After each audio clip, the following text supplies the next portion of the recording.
Hello, this is Sergio Marrero, and tonight we're here with Abby Hunter-Syed, who is a partner at LDV Ventures. Thanks for joining us tonight. Hey, Sergio, thanks so much for having me. It's a pleasure to Uh, be.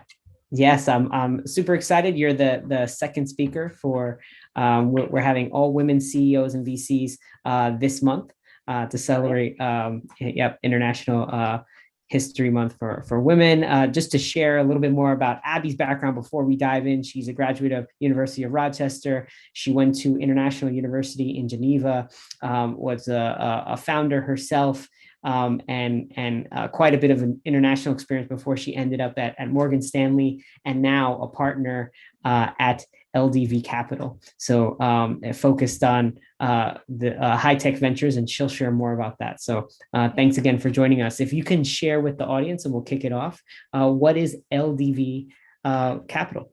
Absolutely. So at LDV, we are an early stage venture capital firm. We invest in deep technical people who are building businesses powered by visual technologies. We think of visual technologies as anything that's leveraging computer vision, machine learning, or AI in order to analyze visual data. And visual data can be anything from photos, videos, LiDAR, radar, MRIs, X-rays, 3D, basically anything that's on the light spectrum that's being captured, analyzed, organized, or distributed. Awesome. And it was amazing taking a deeper look. I mean, you guys are diving in right to the high tech space. Can you share a little bit more about what type of ventures should come to you, about the, like, what size checks do you write, what stage? Yeah, absolutely. So we invest pre-seed and seed stage. We write checks anywhere between 500K and 1.2 million. And we typically lead rounds and bring in, we like to build up syndicates that can be high value add to companies at the earliest stages. One of the biggest differentiators we think about us is that, we all come from an operator's background, and we have a really small amount of investments that we do every year. So we do anywhere between 3 and 5 investments per year, which enables us to be really concentrated in the companies that we support. We have really high conviction. We make big bets on those early stage companies, and then we work with them hand in hand in order to make sure that, that we're able to help them build a valuable business at this stage and get them to the next level.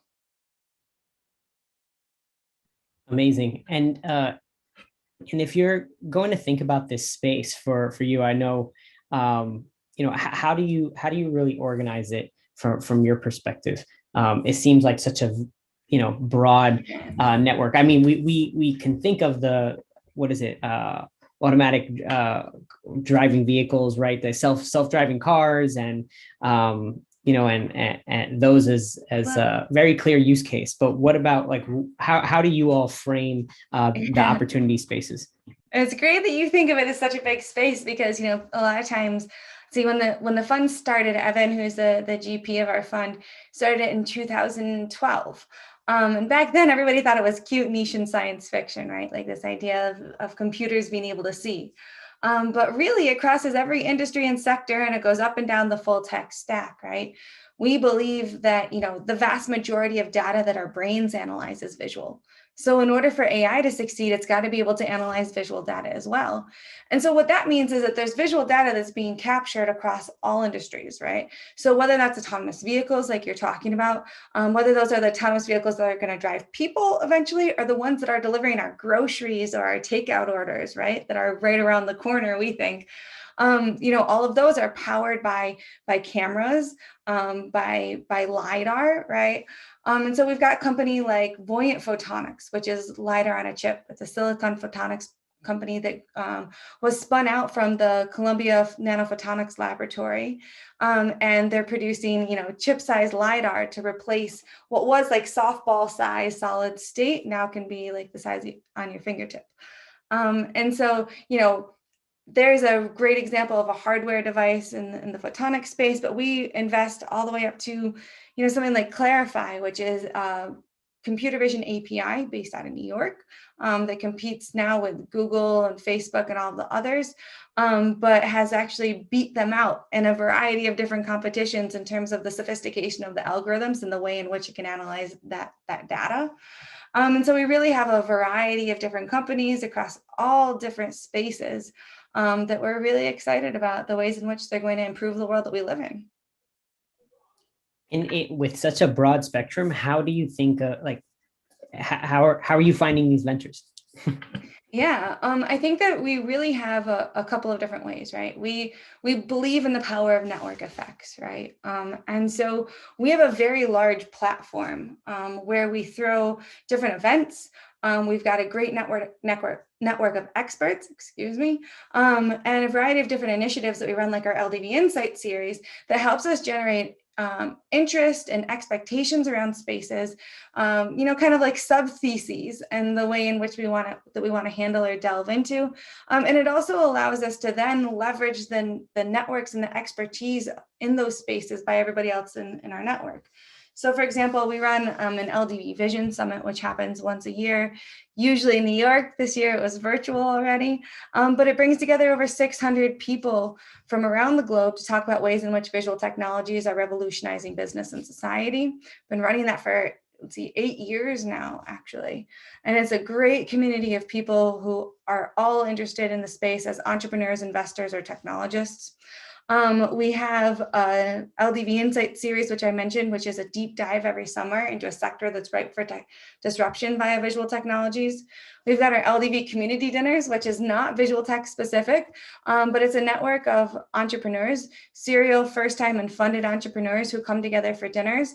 We now have over 1,300 people in the network, and the entire premise is, how can we help each other succeed? And so we try to bring people together. We believe in community and network effects, and that's really what enables us to not only see all these great companies in the visual tech space, but allows us to get a better understanding of really the impact that they're going to have across them. Great. And there's a question that came in, and I was going to go right for it, because actually a panel that you had at the summit was visual tech for fighting climate change. So as an example, one of the questions was, how do you see visual technology addressing climate change? So I'll turn that over to you if you want to share any insight on that. Oscar, great question. I think that we see it in a variety of different ways, right? Like if you think of climate change as a bigger umbrella, right, that it could be everything from fighting emissions, right, lowering emissions, or offsetting them. These are all the things that are leading to climate change. And so there's a ton of different things that you can think of. So in agriculture, right, anything that is helping with the diminishment of fertilizer that we're using, right? We think of that as a climate change technology in some way, shape, or form. And a lot of them are powered by visual technologies like See and Spray technology that Blue River is working on. We think of solar technology actually as being visual technology, right? Like the data being the light from the sun that's being emanated, captured, and turned into power sources.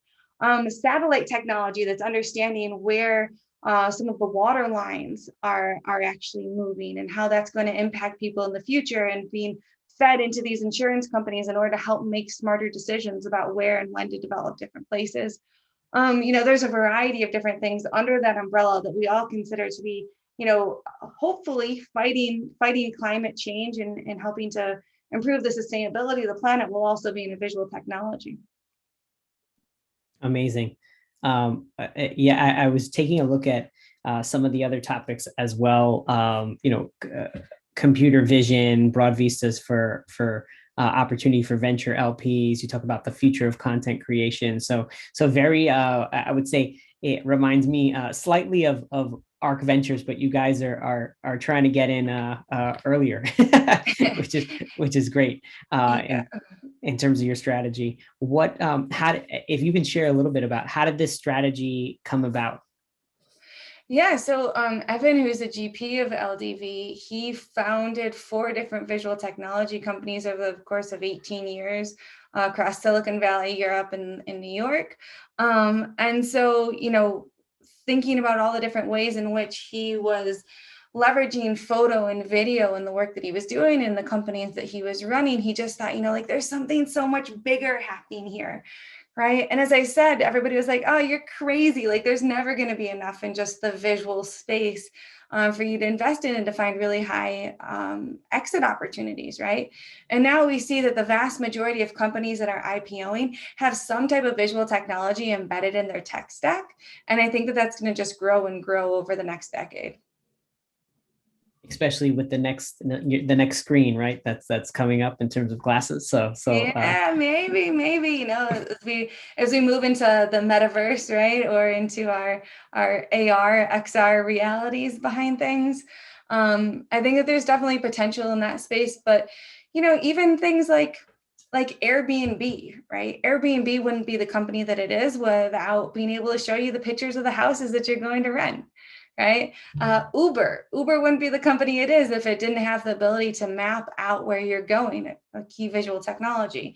It doesn't have to be these big parts of the company, but it has to be a critical aspect of it for it to be something that we're interested in investing in. And so we're looking for all the next big companies coming through, and we're really excited about some of the ones in our portfolio and the potential that they have to be there. Awesome. I want to double click on that in terms of VR and AR applications that aren't nascent markets, right? What when you look at AR and VR startups or that might utilize that technology, where do you really see the opportunity now to invest? Yeah. So VR AR is one that lots of people automatically think of when they think of visual technology. But unfortunately, it's a space that's had a lot of hype cycles, right? Like we've seen it go up and have tons of promise and then just crash mercilessly, right? And so we really aren't quite sure where we are on the next hype cycle. We haven't seen any indicators that it's going to be turning around and really moving in one specific direction from here on out that enables us to say, yes, we want to be investing there, unfortunately. Great. No, I appreciate that insight, especially with we talk about some of the changes with Magic Leap and some of these other companies trying to make their way in the space and betting on spatial computing and, like you said, this metaverse on top of the physical universe, and we're not utilizing that just yet. Yeah, but I think that it is interesting because there's a component of AR that people don't necessarily think about, because we think about AR all the time as having these glasses on, but the vast majority of time now we sit behind these screens, right? Like if the past year has taught us nothing, it's that like virtual being is actually pretty easy for us, right? And there's components of it that we actually like. Like people actually seem to like dating on FaceTime, right? You get to have 10 minutes and you're like, oh, darn, I have to go, like my mom's calling, I'll call you back. And, like now what was like an hour-long coffee date gets to be cut down to 10 minutes when, you don't like the person from the onset, right? Or all of these different things. And so ways in which we can augment ourselves as our digital being as we are at the moment is something that's super interesting. Or augment our background like we are at the moment, right? Like there's a lot of AR applications through our screens that haven't been typically thought of being an AR application until now. Amazing. I want to go into your story. We haven't got a chance to learn a little bit more about Abby. So, taking a look at your background for those that don't know, you started on your own journey, have a lot of international experience. Can you share a little bit how did you go from University of Rochester to Geneva, Switzerland for quite some time. I think Russia for a period, and then coming back and coming into venture. Can you walk us through some of your journey? Yeah, for sure. So it's been a long time ago now, but when I graduated from undergrad, I had spent, a year and a half studying abroad and working in different places. And one of the places that I'd worked was in Mexico on a fair trade farm doing coffee. And I was like, I think that there's really, I could take my privileged education, right? And I could help people in underprivileged areas, with that education that I have in order to help them build some businesses. And so after undergrad, I went down to Central America and I worked all across Honduras, Nicaragua, and Costa Rica and Panama. to help companies, small companies, build up their businesses. There was a military coup in Honduras, and so I went back home as the military dictatorship was starting to rain down, and I formed an intelligence company for people who are living and studying abroad. We built that up for about a year and sold it off. And I went back to grad school because I realized I'd kind of gotten lucky, right? Like I didn't really know that much about things. And so instead I wanted to learn from some of the best, especially in this concept of like an international regime, an international, multilateral way, as opposed to just a US domestic focused way. And so the best way to do that was actually going international to learn. And so I got my master's degree over in Geneva, started working for the UN and the World Trade Organization. At the World Trade Organization, I was put on a project that was Russia's accession to the WTO. And so in wake of that, I got a fellowship position over in Moscow, went and worked with the Boston Consulting Group Moscow for about a year and a half, looking at ways in which businesses were looking to optimize based on Russia's accession to the WTO. And my husband said to me after about a year and a half there, hey, it's way too cold and I am way too brown to be existing in this country. And so let's go somewhere else. And so we went back to Geneva where he had grown up. And I worked for a BCG offshoot. And after a few years, he got an opportunity in New York. And so we came to New York and I was working for Morgan Stanley. And I realized that I loved this investment side of things, right? Like I've been learning best practices for operating companies, right? Both from an operator's perspective of these small companies, then from top tier organizations. And now I was at a place where I got to write checks along with advise them.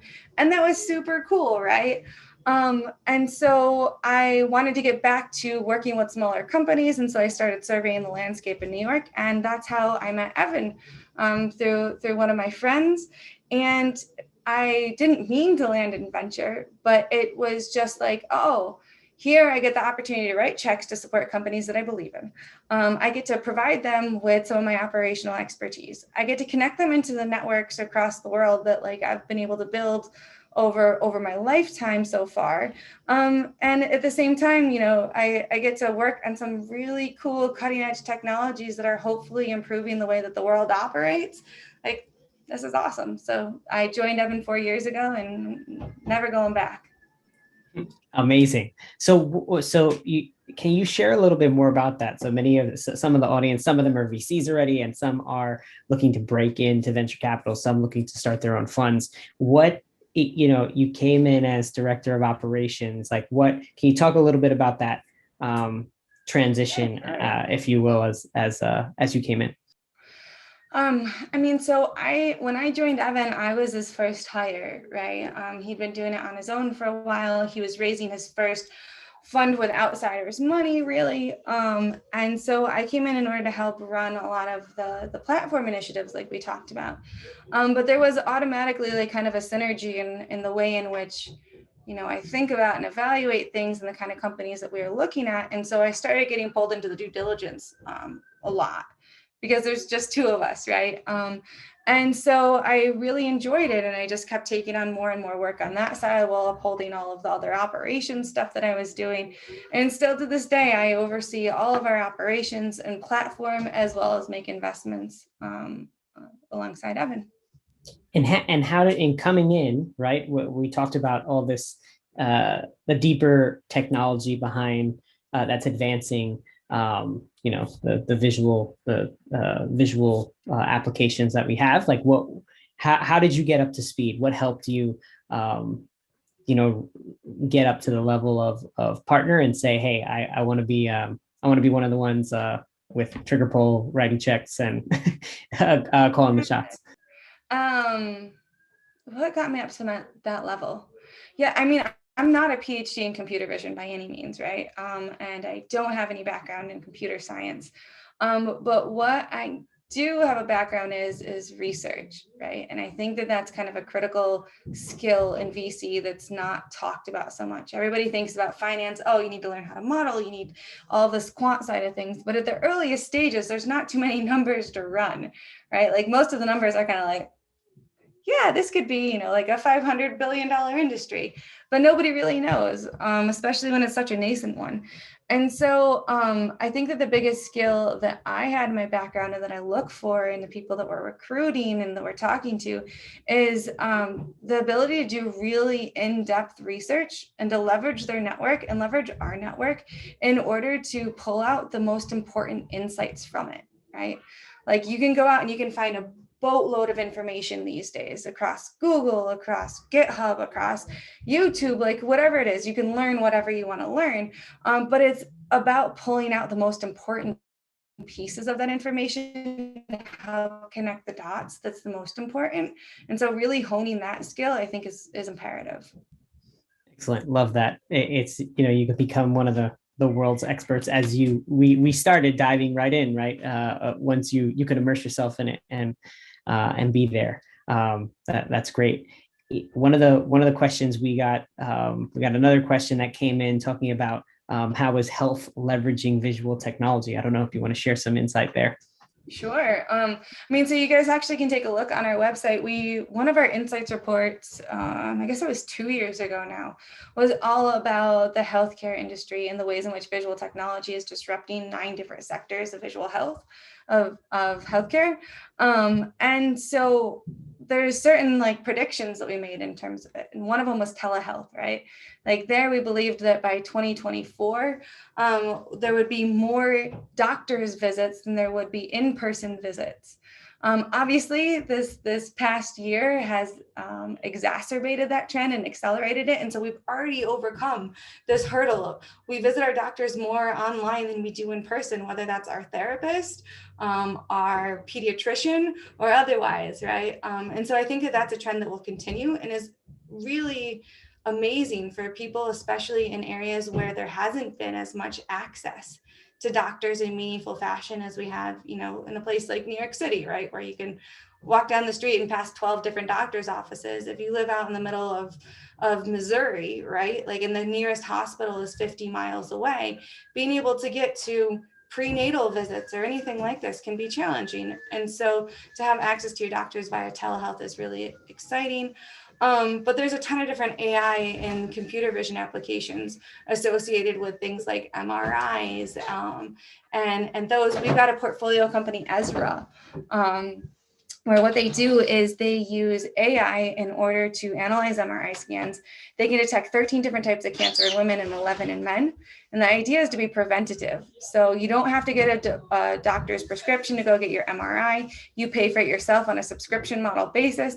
And you can go in and if you've got something like the BRCA gene, which precurses you to breast cancer, if you're a woman, you can get scanned every single year to get in front of any potential cancer diagnosis. Amazing. Can you share when you're laying out the like some of these opportunities, right? Like what are some of the ones that you think are the most promising, particularly in the healthcare space? If you were to dive in and say like what's the next kind of white space you guys are looking for? The next space in the healthcare space, there's so many of them, but one that actually crosses between healthcare and food and ag is computational protein design or computational chemical design too, right? Like the ways in which there's new platforms popping up that can scan for different compounds and play with the different compounds to see what the application of them could be, right? In order to make precision healthcare happen, right? So let's say that you have a specific kind of neurological disease, right? And the computer or the AI can understand all of the different descriptors of your disease. It can look at the different brain scans to understand how your neurons are firing, and then it can match it up to a bunch of different chemical components that are looking to fight the way in which, like the breakdown of the protein around your neurons is happening in order to give you a prescribed pill that can help fight that, right? Like this is the future of medicine, is this very individualized approach. And I don't think that can happen without computer vision and AI. So it's one that I'm excited about. Awesome. If we're to shift gears to particularly female founders and women. Actually, before I go there, I want to ask, like you mentioned the shift to with COVID, right? And the shift in the industry to be more virtual and that what is going to change for sure, and what is actually going to, do you believe is going to just go back to normal I don't know. I as mean, everybody gets vaccinated, right, over the next couple months? And there's yeah, been some behavior change, right, because everybody's been inside for a year, but I'm sure there may be a backlash. People just want to go in person to everything. And yeah. where's it, what is here to stay? Definitely. I mean, I think it's a great question and one that everybody's asking themselves. And, we were talking about it a little bit before we started streaming about, hybrid approaches, and is that actually something that's feasible? I don't know, right? I'm not sure what things are going to happen in person and which things are going to happen online. I do know that there's a serendipity behind events and behind walking down the street in New York or and being somewhere physically that it hasn't been replicated in our virtual existence yet. But there are a lot more proficiencies that are apparent in our virtual existence, right? Like you can have 10x more meetings a day than you could in person, right? Like if I had to have back-to-back meetings with all the people that I have back-to-back Zoom calls with all day long, like that would not happen, right? We've got a portfolio company Headroom, where what it does is it can automatically actually, I probably shouldn't talk about all the things that they can do, but they're looking to improve the way in which we meet and build in a bunch of different AIs in order to understand how effective a meeting is and to do some of the background work that we otherwise are having to do. They're automatically generating it based out of watching the meetings that we're in, right? And so I think that there's a lot of proficiencies that are going to come from being virtual.